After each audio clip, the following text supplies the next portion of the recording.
ازيكم يا شباب، ايه الاخبار؟ اتمنى تكونوا بخير. ان شاء الله النهارده هنتكلم على الريليشن شيب الموجوده في فيلامنت، وبالاخص الريليشن مانجر. الريليشن مانجر ده بيوفر علينا حاجات كتير جدا، بس تعالى بس نتكلم الاول على الريليشن شيب الموجوده في فيلامنت هتكون عامله ازاي. في الاول خالص لما احنا كنا بنروح على الكاتيجوريز او البوست ريسورسز عشان نجيب كاتيجوريز، كنا بنعمل ايه؟ كنا بنعمل كده اوبشن، بعد كده نعمل inline function بترجع لنا الكاتيجوري all، كل الكاتيجوريز الموجودة، بالإضافة اللي احنا بنستخدم plug عشان تبدأ ليها تجيب لنا النيم والid array، وتكون فيها الاي والنيم ككي وفاليو. هو كده كده هتشتغل، ولكن المشكلة بقى في الحركة دي ان هي كانت بتعمل مشكلة كبيرة جدا لو انت عندك ريكوردز كتيرة في التيبل ده. فعشان كده احنا بدلناها بايه؟ بدلناها بالريليشن شيب. الريليشن شيب دي كل حكاية اللي هي بتاخد اسم الريليشن، بعد كده بتاخد الاتريبيوت اللي انت عاوزه، وفي الاخر بتجيب لك الداتا بتاعتك. طيب ده اول نوع من الريليشنز. تاني نوع بقى هو الريليشن مانجر. دلوقتي مثلا تخيل معايا كده لو انت عاوز تعرض الريليتد بوستس الخاصة بالكاتيجوري اللي انت عامله، هتعمله ازاي؟ عن طريق الريليشن مانجر. طيب تعالى كده اول حاجة نشوف الريليشن مانجر ده بيعمل ايه. ده الكوماند بتاعنا. ايه البارامترز التانية اللي هو بياخدها؟ بياخد category resources، وبياخد كمان البوستس اللي هي النيم اوف ريليشنز، وكمان بياخد التايتل اللي هو attribute، او مثلا انت ممكن تغيره لسلاج او نيم او اي حاجه انت عاوز تعملها. حتى هتلاقيه اللي هو كاتب نفس الحوار هنا كده. بعد كده هتلاقيه موجود فين؟ هتلاقيه موجود في الكاتيجوري ريسورس الفولدر بتاعه. بعد كده هيعمل فولدر تاني اسمه relation managers، بعد كده هيجيب البوست ريليشن مانجر دوت بي اتش بي فايل. طب ده هيكون فيه هيكون فيه نفس الحاجات اللي هي انت بتلاقيها في كاتيجوري ريسورس او البوست ريسورس، ولكن مع اول واحد بس انت عملته، اللي هو مثلا التايتل في الفورم وفي التيبل. وبرضه هيكون محتوي على اكشنز وحاجات كده كتير. فتعالى نشوف الريل اكشن. اول حاجه بس احنا هنا عاملينها بشكل سيمبل، فاحنا محتاجين بقى نغير السيمبل ده ونعمل اوفر رايت عليه، بحيث ان هو يكون مثلا ايه، يا اما زي البوستس كده edit page بالشكل ده، او يا اما كمان يكون فيه edit و view. تمام، على حسب. فتعالى كده هنا نعمل resources جديدة php artisan make filament resources category. بعد كده هنا مثلا view بالمرة. اقول لي انت عايز override، اقول له اه انا عاوز اعمل override. هبدأ بقى ان انا احط له الحاجات اللي انا كنت عاملها كوبي من قبل ما اعمل override. هنا هحط له السكيما. تمام، وابدا ان انا استدعي له الحاجات اللي هو عاوزها مني هنا، زي مثلا الكلر بيكر والتكست انبوت. وهنا برضو في الكولومز انا كنت حاطط تكست كولوم وكنت حاطط الكلر كولوم. بعد كده اعمل فورمات. لو انا رحت كده عملت للكاتيجوريز فيو، هلاقي اللي هو عامل لي كل حاجه زي ما انا كنت عاملها في الاول خالص. زي كمان ان هو بقى فيه فيو كده بالشكل ده، في edit. اصبح كده ان هو غير الموديل لصفحات ممكن استخدمها.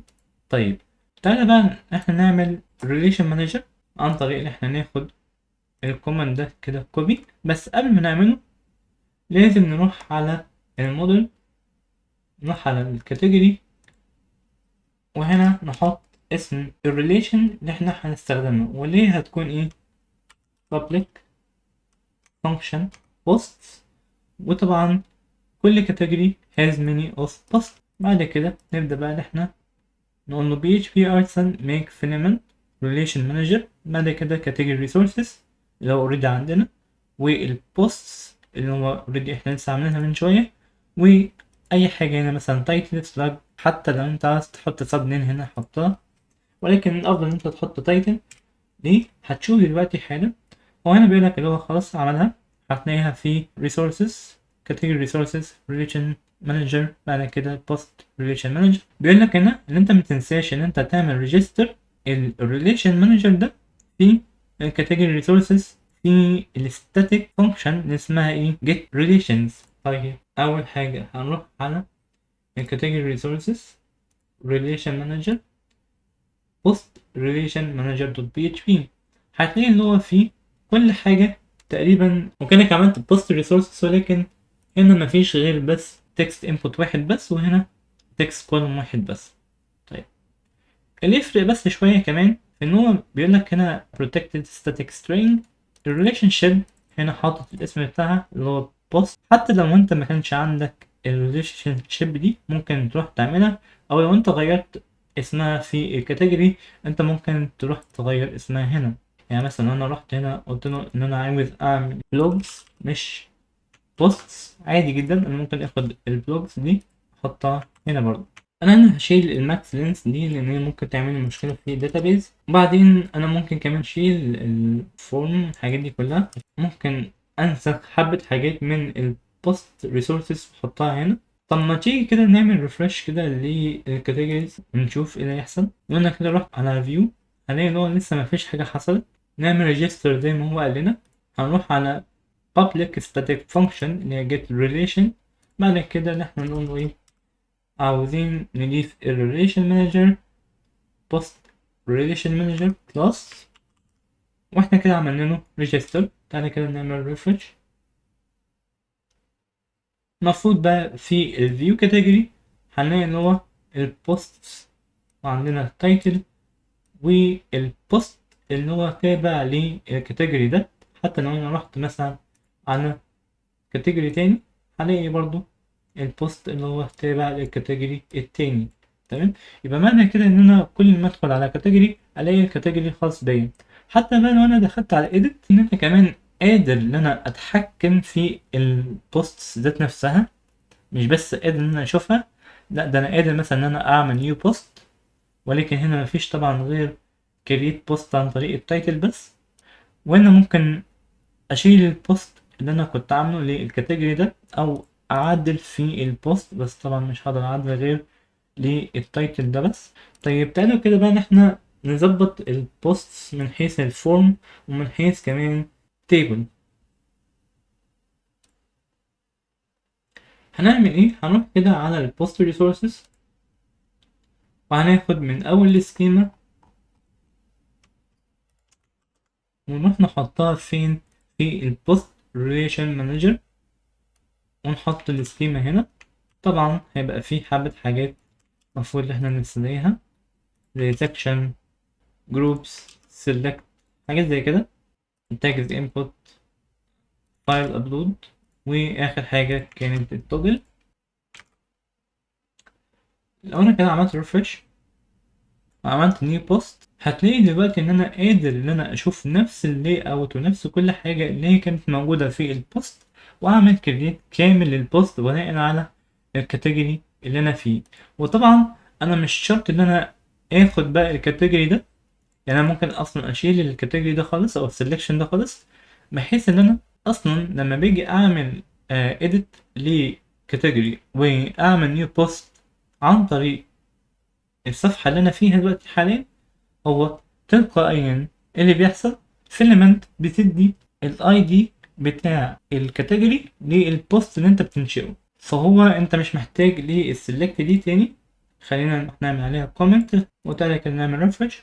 هنا انا عامل للبي اتش بي لارافيل بتاعنا نعمل بوست، وهي مثلا البوست بتاعنا هيكون new post for PHP Laravel، وهنا التاج مثلا اي تاج، وهنا السلاج نفس الحوار، وهنا ممكن نكتب اي حاجة. تمام، وهنا ممكن نرفع صورة. رفعنا الصورة دي قبل كده بس ماشي. بعد كده لو عملنا create هنلاقي ان هو عمل create لمين، لنفس الكاتيجوري. حتى هنا مثلا انت لو رحت على فيلمنت هتلاقي ان هو فيها بوست واحد بس انت لو رحت على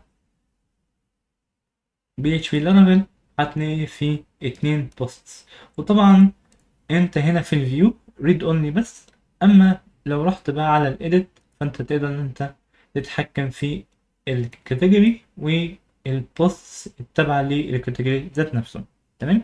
انت ممكن بقى تلعب برضو في البوست تيبل، بحيث ان انت تجيب نفس الحوار اللي هو كان موجود في البوست ريسورسز، وبكل الفلترز بكل اي حاجه اللي انت عملها قبل كده، والاكشنز والبالك اكشنز، شوف انت عملت ايه في التيبل وفي الفورم، وحطه في نفس الوقت فين؟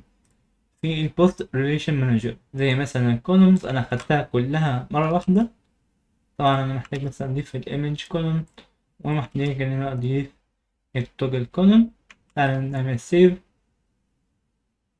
ونعمل ريفرش. زي ما انت شايف كده في كل حاجة انا حرفيا كنت اعملها قبل كده. حتى انا كمان ممكن اخلي حاجة زي كده تكون معمولة unpublished، انا ممكن اعملها publish من هنا. بس فدي الفكرة بتاعت الريليشن مانجر، واللي انا ازاي اجيب الكاتيجوري related post. بس كده، سلام.